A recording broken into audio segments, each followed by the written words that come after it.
Well, welcome to this evening. I'm really thrilled to be here tonight with Colin Thubron, who I'll tell you a little more about, just setting the context of this really wonderful book for the evening. And what will happen, I'll do my little introduction. Colin will read a passage from the book, so those of you who haven't read it can get a flavor of it. He and I will converse a little, and then you in both rooms will have a chance to ask some questions of your own. Colin's last book, Shadow of the Silk Road, which was published in 2006, was a pan-Asian journey of epic proportion. After it, he told me, he said it was hard to think what might be next. He told me when we spoke, I had no idea what my next travel book would be after the Silk Road. It had covered everything that had always interested me all my life: Asia, China, Islam, Central Asia, the ex-Soviet Union, everything that's consumed me for the past 45 years. I thought I'd write a novel, and I had a novel sitting around in my head. Curiously enough, I'd have expected to write a novel after my mother died, but that's not how it happened. For Thubron is, of course, not only a travel writer, but an acclaimed novelist. His last novel, To the Last City, was longlisted for the Man Booker Prize, and his novels have alternated with his travel books in the main.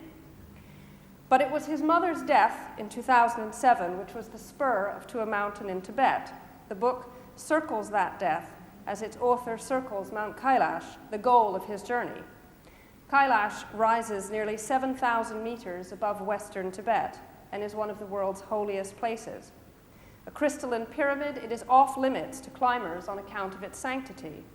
Bon, the native Tibetan religion, revered the place long before Buddhism came to the country.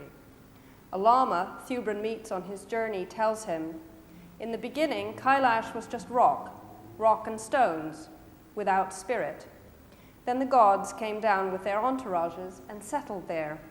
They may not exactly live there now, but they have left their energy, and the place is full of spirits.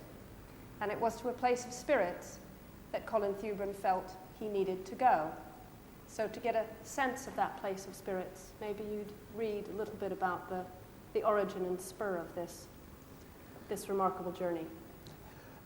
Yes, the origin is not at all typical for me. Most of my journeys have been over long distances and long periods of time.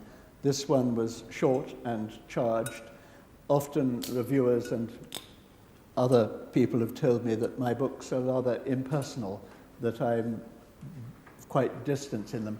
After this one, I dare say people will start to say, please go back to being impersonal, we're fed up with you, because there's quite a strong element of the slight painful element of the personal in it. And I find it actually very hard to define properly the motive for this journey. I attempt it in the book. It's not easy, and it's in some ways quite painful to talk about, and I thought it might be simpler if I read a very brief passage which gives a flavour of the motive. My Sherpa, and I had a Sherpa with me in a rather British Raj fashion, who I'd gathered up in northwest Nepal, asked me why on earth I was doing this, travelling alone.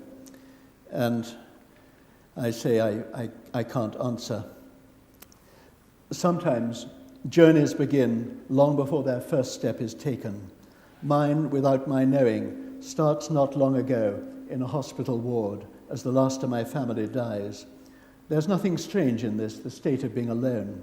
The death of parents may bring resigned sadness, even a guilty freedom.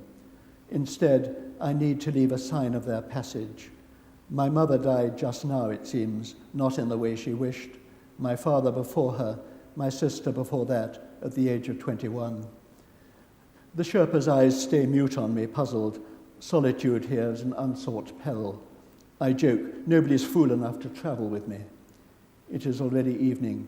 Our feet grate over the stones. You cannot walk out your grief, I know, or absolve yourself of your survival, or bring anyone back. You are left with the desire only that things not be as they are. So you choose somewhere meaningful on the earth's surface, as if planning a secular pilgrimage, yet the meaning is not your own. Then you go on a journey, it's my profession after all, walking to a place beyond your own history, to the sound of the river flowing the other way. In the end, you come to rest at a mountain that is holy to others. The reason for this is beyond articulation. A journey is not a cure. It brings an illusion only of change, and becomes at best a Spartan comfort. The Sherpa looks robust, but he stops to complain quaintly of a mosquito bite on his hand, splaying his fingers for my inspection. They're chubby as a baby's, I tell him. We laugh and go on.